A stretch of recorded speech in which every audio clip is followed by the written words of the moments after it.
हर हर महादेव। स्वागत है आपका पवित्र प्रथा के इस दिव्य एपिसोड में।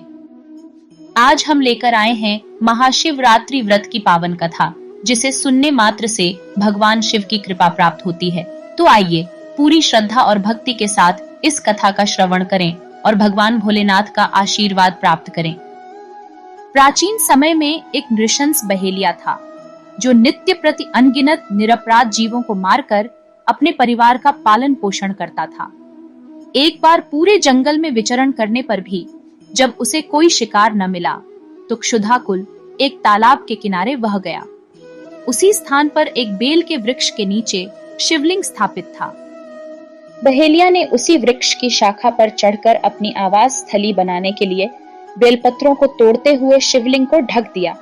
दिन भर की भूख से व्याकुल उस बहेलिये का एक प्रकार से शिवरात्रि व्रत पूरा हो गया।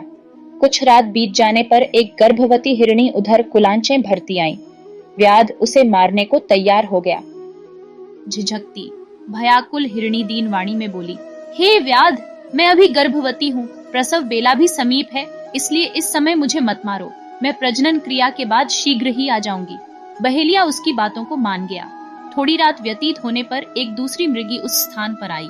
बहेलिये के निशाना साधते ही उस मृगी ने भी निवेदन किया कि मैं अभी ऋतुक्रिया से निवृत्त सकामा हूँ, इसलिए मुझे पति समागम करने दीजिए, मारिए नहीं।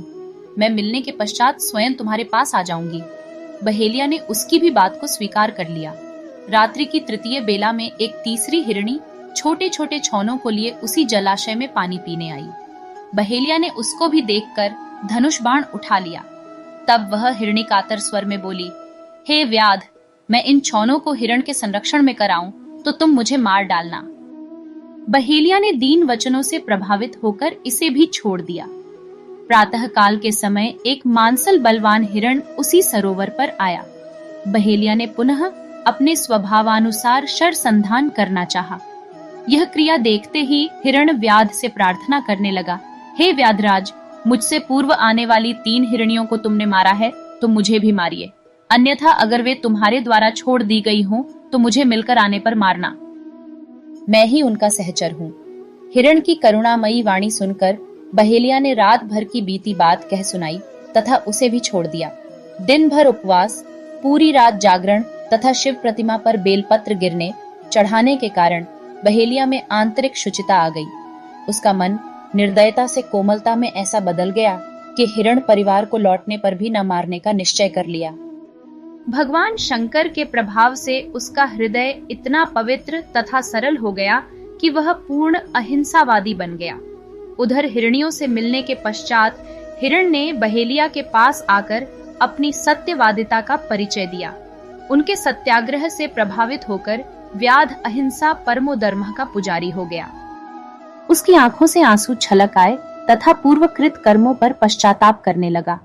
इस पर स्वर्गलोक से देवताओं ने व्याध की सराहना की तथा भगवान शंकर ने 2 पुष्प विमान भेजकर बहेलिया तथा मृग परिवार को शिवलोक का अधिकारी बनाया। तो यह थी महाशिवरात्रि व्रत की पावन कथा।